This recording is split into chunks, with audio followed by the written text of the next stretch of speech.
sinking. They all said I wasn't thinking. I found comfort.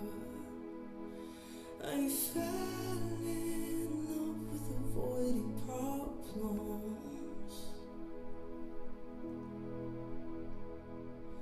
But I want this. You're watching Triple A Backstage. We're here with Tim and Sam from Cub Sport.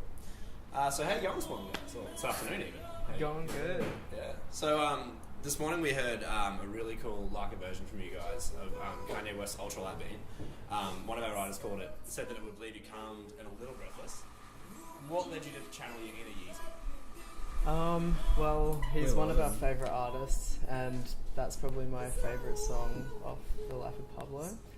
And yeah, I don't know, I guess we thought it would be a good opportunity to stretch ourselves, and yeah, I don't know, it was a bit of a challenge putting together the arrangement and I guess making it fit in our style, sort of. But yeah, I don't know, it's just a good song. Fun to do a song that you actually like.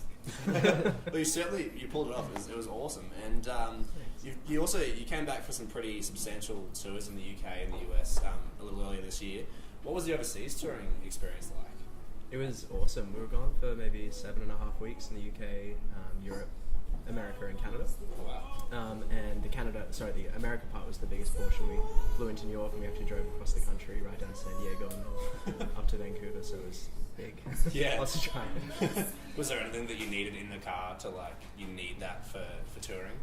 Almonds. Almonds? Yeah, there you go. Apparently a lot of almonds. Fair enough. So when you got back from overseas, you didn't get much of a break either. You're hitting the road with the 1975. What was it like? So what did you take away from playing alongside a massive band and a big personality like Matt Healy? We took away a whole lot of teen girl fans. And yeah, I don't know. I think it was really good to play a show of that scale. I guess, yeah, because that also stretched us a lot. We're used to playing on much smaller stages, and I think when you're playing on, it's like one of those massive arena shows, you kind of have to up your game a bit to not sort of just be lost in how big it all is. But yeah, The crowds helped though; they were all angels. Yeah, it was incredible. Really sweet.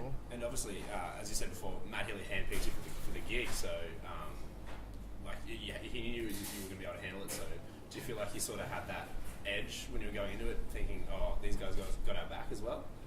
We only found that out after. Yeah. Because we asked the tour manager if we could get a photo with them, and he was like, "Yeah, I'm sure that'd be fine. Like, Maddie picked you for these shows." We were like,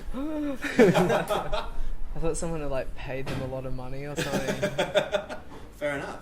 And then sort of on the other end of the spectrum almost, you supported Monsters and Men earlier in the year as well.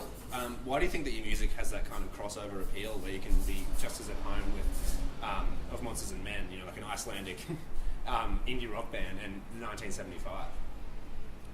I don't know. So Tim writes the music, maybe he should answer. I don't know, I guess it doesn't really have a particularly specific boundary, our sound. Not the new stuff anyway. Yeah. I don't know. Genreless. Just all encompassing. Everyone loves it.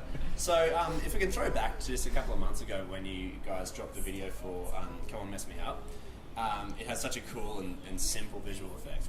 How did you get that idea for the clip? It's like such a cool little just effect, I guess. We did it with Joe Aegis from The Creases. Oh yeah. And I knew that I wanted the video to be like a one-shot thing, like performing to camera, because I don't know, I feel like there's a certain intensity that comes with that sort of video. We were watching Nothing Compares to You by Sinead O'Connor, and I kind of wanted it to be like in a similar vein to that. And then Joe had the idea of using like the blue paint to create like a green screen on me, and then just like layered up the take with like a slight delay so that it was kind of moving like just behind in those areas that had the paint. So that was Joe's idea. I don't know how he comes up with that stuff, but pretty stoked with how it came together. It was one of the easiest clips we've ever done. It was just like at our house. We put a sheet up on the wall, and I was just sitting on a stool in my underwear, like putting paint on myself. For something so simple, it's really, really effective. But you also did have to change your name previously from Cub Scout after some legal stuff. Firstly, do you still get some fans that occasionally call you by the old name or refer to you in the old name? Yeah, I feel like that might never change. I feel like we've only like started to shake that really in the last few months. Everyone's always gotten our name wrong. Like it's always Club Scouts or Club Sports. Anyway, yeah, I know there are some people who still like comment on stuff like "You'll always be Cub Scouts to me." It's like, thank The hipsters you. that were there at the start. Yeah.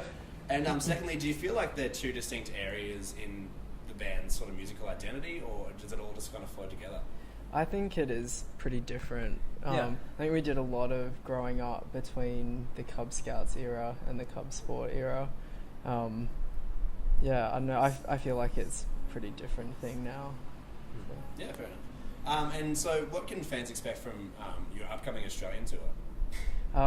Lots of new songs. We're going to be doing our Kanye West cover in the set. Yes. We're also doing a Talking Heads cover. Oh, sweet. So, yeah, 2 covers in the set. That'll be fun. Look out. And we're still going to play a few of the old songs too, of the EPs, some highlights. Well, it sounded that. Yeah. And finally, a lot of your fans will know that the Cub Sport Snapchat channel has a lot of quality dog-based content. Are you ever afraid that you're sending the wrong message to the dog community with this music stuff? Like, you sort of keep Muddying the waters. We had someone message us on Facebook. It was after we shot the film clip for Only Friend, and I'd been Snapchatting that, and she messaged saying like, I didn't realise that you guys were a band. She had like followed us on Snapchat because one of her friends had us, and she just thought that we were like dog owners, and then she's like, oh, you guys make music too. So that actually like happened. Hey, there's a way to win some new fans, right? Yeah. Awesome. Well, you've been watching AAA Backstage. We've been with Tim and Sam from Cub Sport. Thanks very much.